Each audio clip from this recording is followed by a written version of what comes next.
C'est tout un plaisir, amis chers internautes de la TMS TV ñëwati nañu ci at mu bees ñëwati nañu ci beneen facette ci émission avis bu bees gannaaw ba ñu jeexalee 2021 bi yéen ñi nga xamante ni yéen les fidèles internautes de la TMS TV doon ñi nga xamante ni doo leen manqué doo leen musa tardé émission avis ngeen toppoon ñu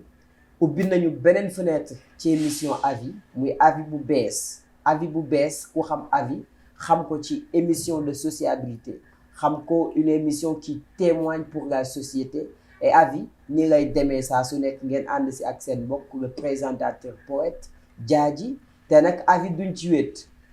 ndax dañ ci ànd ak ki nga xamante ni mooy Bamba c'est un mannequin et parlant du mannequinat on peut dire la mode aussi il est stylé hein bien sapé Bamba ah ci la nekk. Nice cool frère. naka mu. Nice sant yàlla. nuyoo la waa avis. oui onze billah bismillah ina wali yàlla jërëjëfe Serigne Touba jërëjëfe Cheikh Ahmadou Bamba Khadim Rasoul bon maa ngi nuyu waa Sénégal yëpp di jiital nuyoo bi ci kër gi ma dugg tey muy TMS TV di ci jiital nuyoo bi ci borom kër gi Thierno Moule Sow ak le frère mon ami Diadji ak ñëpp ñu fi liggéeyee di leen ñaanal jàmm di nuyu waa Kër Massar aussi fi ma jóge di ci jiital Ndioro Couture sama téer moo ma ñawal lii day def lu nekk pour man def loo xam ne sax du ko defal ay rakam kon kooku aw ma fayam maa ngi koy nuyu di nuyu ñëpp. Je me nomme Khadim Bamba Cissé, je suis un joueur de football et mannequin polyvalent pour vos téléfilms, vos séries, publicités et défilés aussi, etc. Voilà, comme vous l'entendez, il a fait sa présentation. ñuy nuyuwaat Alaaji Thierno Moule Sow borom kër gi ak njabootam ñëpp. Bon, aujourd'hui, les fidèles internautes, dafa am loo xamante ni comme toujours avis da koy waxtaane. Avis da di émission boo xamante ni du man mi toog may wax du ki may invité mooy wax déedéet damay wax suma xalaat ngeen wax seen xalaat ki may invité wax xalaatam ñu boole xalaat yëpp xool li ci baax ñu teg ko li ci bon ñu dàq ko. dafa am benn phénomène bu ñu gis et dañ koy wax te dee moom mooy la dépigmentation corporelle et aussi duñ ko nëbb léegi góor yàlla yi ñu ngi xeesal.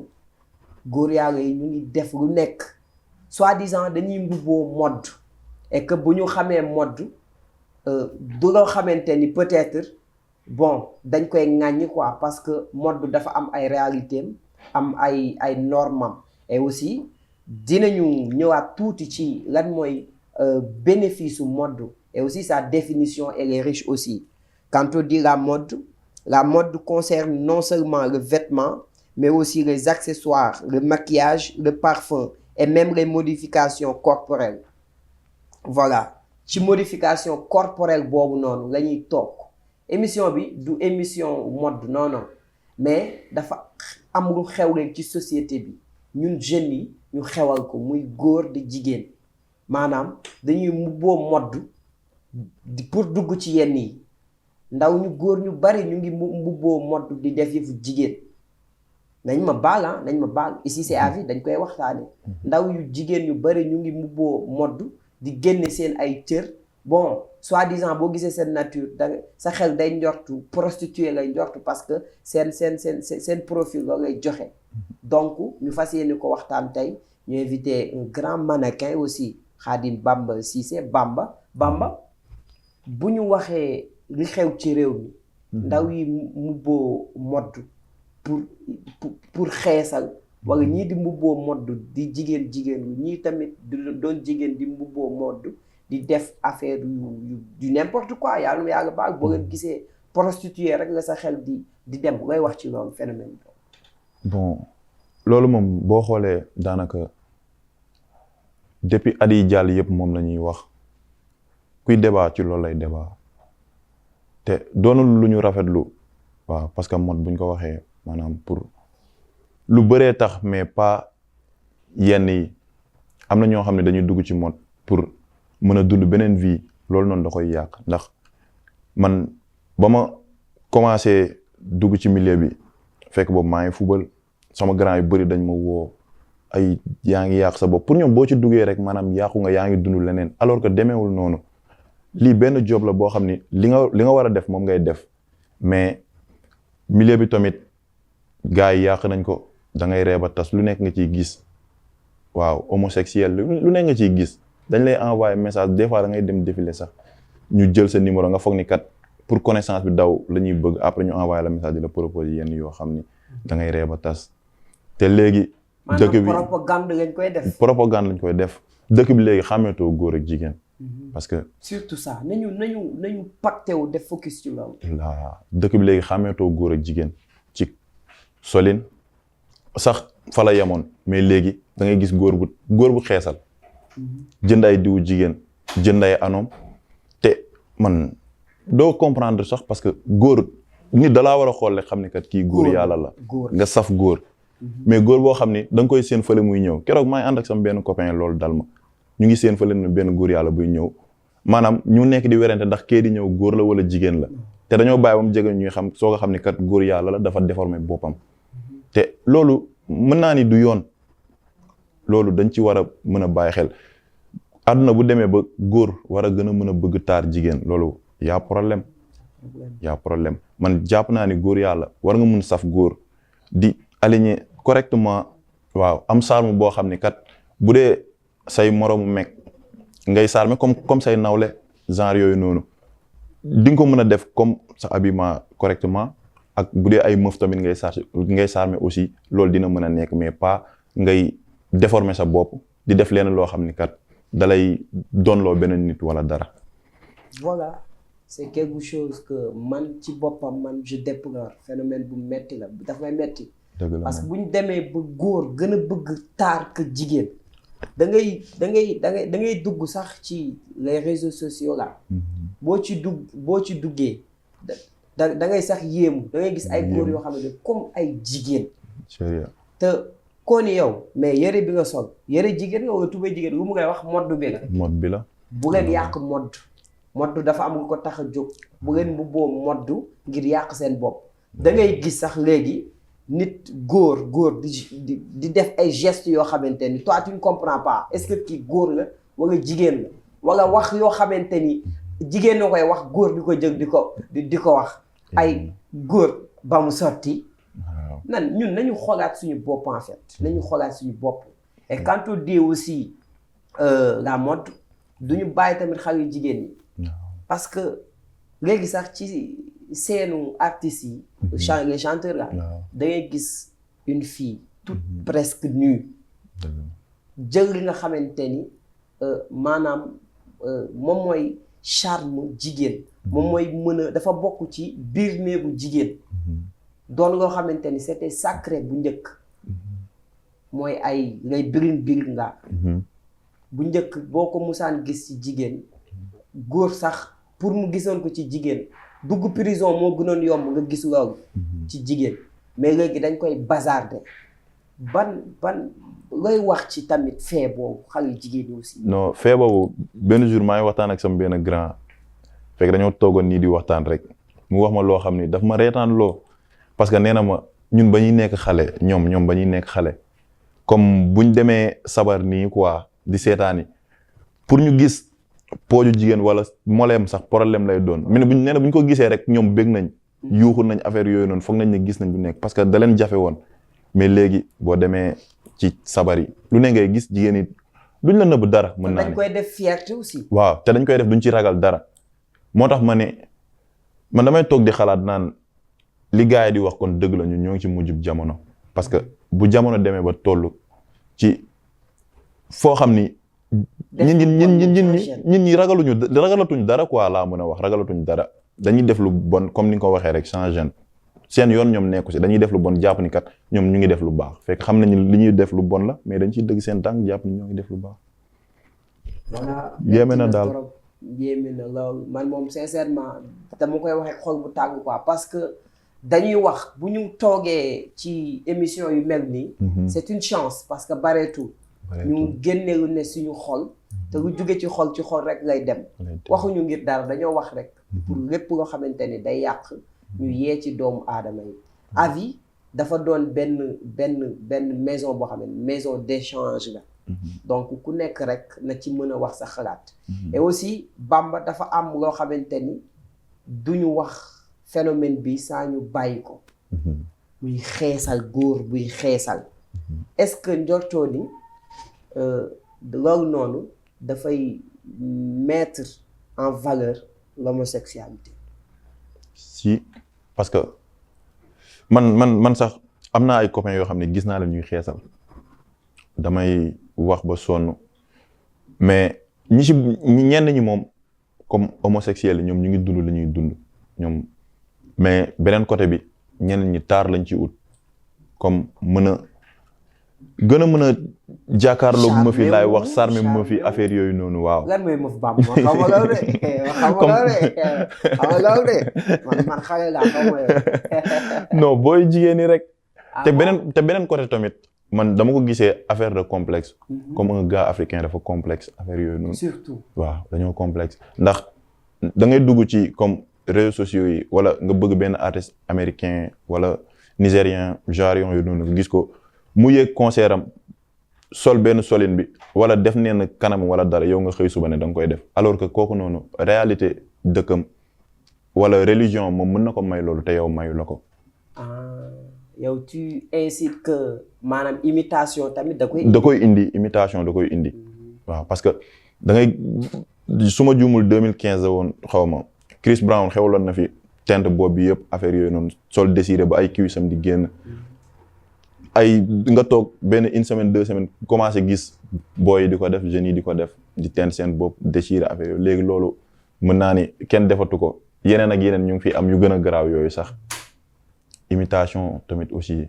imitation dana ko andi. Je dis à la jeunesse africaine ne nous soyons pas emportés par le complexe parce que ñun bu ñu xeebee suñu bopp rek te naw li ñu nekk ci Occident bi def rek y a problème parce que fii dafa am ay réalité ñun dañoo am ay valeurs am ay normes mais boo demee bay roy mais xoolal ci ñu baax ñi ngay roy taar vous savez la beauté elle n'est pas importante man la beauté n'est pas importante pour moi parce que avoir la beauté intérieure vaut mieux qu'avoir la beauté bii nii nit ñi nga bëgg da ngay xeesal waaye boo génnee fii sa der moo yàqu buñ ngay wax tu es un homosexuel duñ ci dellu gannaaw naanam sax te dañu naan Sénégalais yi maanu wuñu dëgg la maanu am na mais gis nga nit lu ñu naan ku dee ci marché yaa tàggee sa bopp donc il ne faut pas ngeen di takkal seen bopp yéen tamit nañu bàyyi yenn yi góor rek lay doon góor yàlla lay doon bu nga yàlla bindee ñuul nga mais ñuul nga ku ngay bëgg na nga bëgg ci sa teint noir ñaaw nga rafet na mais lan mooy taar lan mooy beauté yaram gu bu rafet ci suuf lay mujjee donc amul importance et aussi lan ngay mën a wax tamit jeunesse sénégalaise bi parce que tamit le phénomène de l'homosexualité ça gagne de jour en jour du terrain lan nga leen di wax pour que ñoom ñu maytu loolu non li ma leen di wax pour ñu maytu loolu rek parce que affaire yi chantage dafa am ci suuf ndax mais yéen ci milieu bi ngeen di demee naka la chantage boobu waaw foofu laa bëgg a ñëw parce que da ngay dugg ci milieu bi maanaam milieu bi ñi la ci gën a ëpp doole wala ñi la ci gën a fort ñoom dañuy nekk ci loolu noonu quoi homosexualité bi léegi yow da ngay doon un jeune mannequin affaire yooyu noonu dajeeg ñoom défilé wala casting ñu gis la xëy na bëgg ci yow dara après jël sa numéro ne la dama bëgg nga ñëw sama agence affaire yooyu noonu nga jox ko sa numéro mais dañuy dem ba ci biir fekk ñoom loolu noonu nekkuloon seen intention dañ la bëgg a utiliser def loola yenn dugal la ci milieu boo xam ni kat yow boo gorewul rek parce que lépp mën nga ci am lu nekk waaw dañ lay proposer lu nekk tamit waaw côté financièrement doo am benn problème mais faaw nga gore nga xam ni kat yow lii nii du sa cër yow lii nii lii moo la ci dugal defal loolu noonu moo gën ngay def leneen lu ñeneen ñi di def donc ngoro ngi ci et parlons de la mode aussi suma xel day dem ci suma benn frère le Saint-Louisien Masek borom Ndar c'est un grand mannequin xam naa après dinaa leen boole ok inchallah aussi gars yi nañu amaan ngor gis nga nit boo xalaatee ni say waajur seen way doo ko yàq rek lu bari doo ko def mais boo ci tegu say bët xooloo ko sentiroo ko ferejew la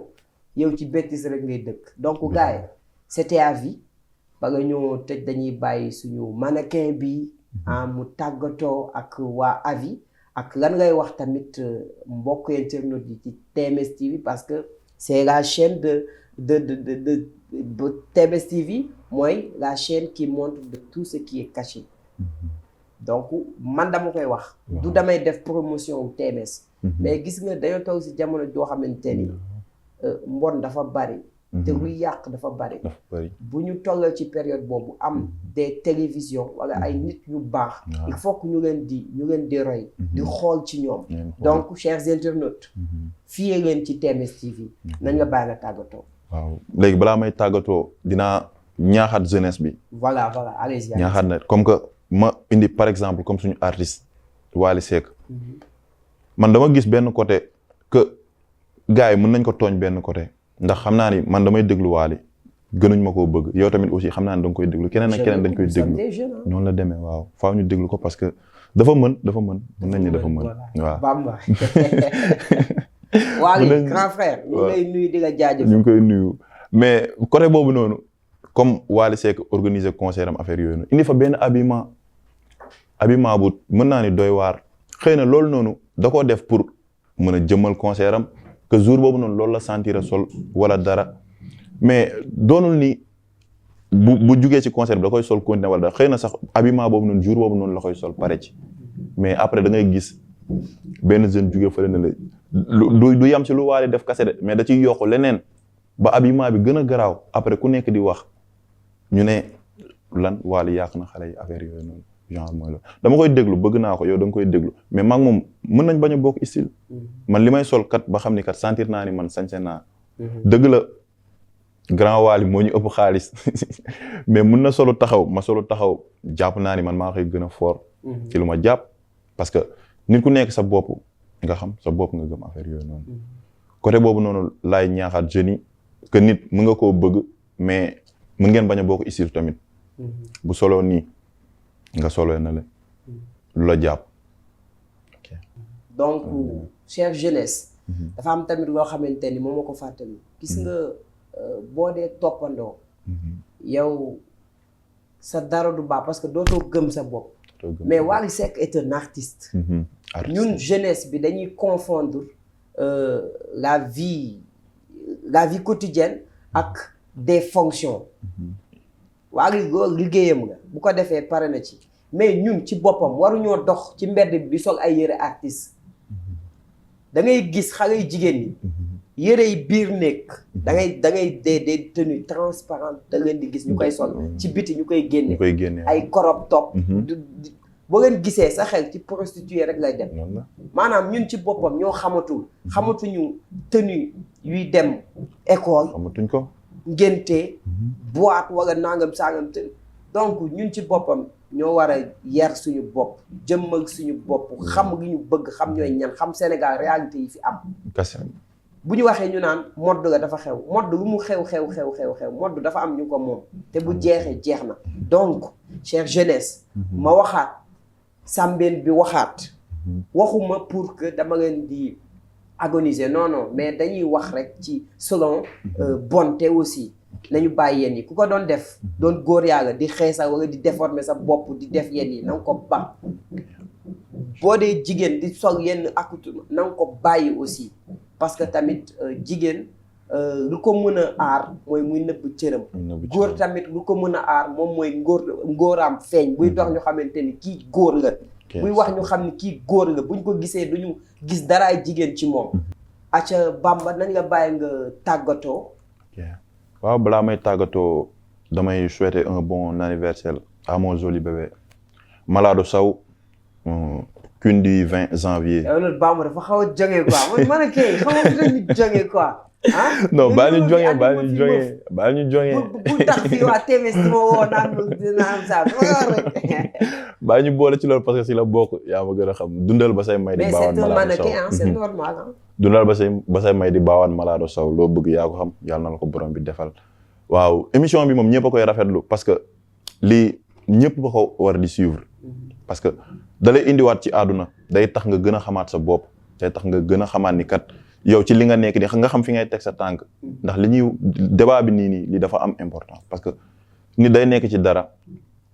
te xamul ci lu mu nekk voilà te xamul ci lu mu nekk faaw muy suivre genre émission yi nag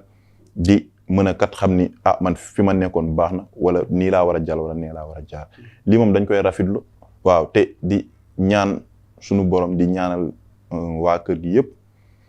di ñaanal borom télé bi tamit yàlla gën ko yokk gën ko ubbi Alaaji Thierno Moule Sow dafa jot tamit jeunesse bi xam ko parce que man dama koy wax souvent du dañ la koy waxal non non créé wuñ ko mais c'est la vérité dafa jot ñu mel ni ñoom ñu gën a jege jeunesse bi dimbali jeunes yi parce que jeunes yi dañoo sonn ñu ngay lancer un appel solennel nga ñëw communier ak jeunes yi toog ak jeunes yi xam tamit seen problème parce que yamu rek ci faje mu ngi faj nit ñi di leen dimbali waaw donc rôle bu des gérants ci réew mi war a doxe mu ngi koy doxe ñu ngi koy ñaanal taxawaayam gën a dëgër macha allah amiin incha allah continue waaw comme li nga fi nga daanelee rek fa laa njëkkee parce que nit moom amul lu dul moroomu nitam comme que mu ngi jàppale nit ñi ci côté bu nekk maanaam di leen faj di leen jàppale côté financier affaire yooyu noonu loolu dañuy ñaan suñu borom gën ko yokk rek gën ko fi bàyyi tamit suñu kanam muy gën a jàppale nit ñi ndax liñ ne nit ay garabam waaw loolu rek la mënal nit ñi kon dañuy ñaanal suñu borom gën ko yokk amiin amiin waaw di ñaanal lii nii dem ba doon télé bu mag incha allah te xam naa ne suñu borom dina ko def parce que engagement mu ngi fi aussi ñaan rek lañ mën quoi te suñu borom dina ko def incha allah waaw maa ngi nuyu ñëpp ñi fi nekk waaw di ñaanal ñëpp jàmm di la ñaanal jàmm yow aussi merci mon frère ok jaajëf frère aca jaajëf Bamba le grand mannequin voilà c'était tout amis chers internautes de la TMS TV vous me permettez de saluer encore Alaaji Thierno Moule Sow le khalife général des djinns di ko nuyu di ko jaajëfal bu wér ak njabootam di nuyu Saadi bu mu newoon ci caméraman bi ak équipe Kara 221 yëpp di nuyu nag képp ku toogoon doon ñu seetaan di ngeen jox rendez-vous ba beneen fii la bu leen daw ci yeneen thème aca gaay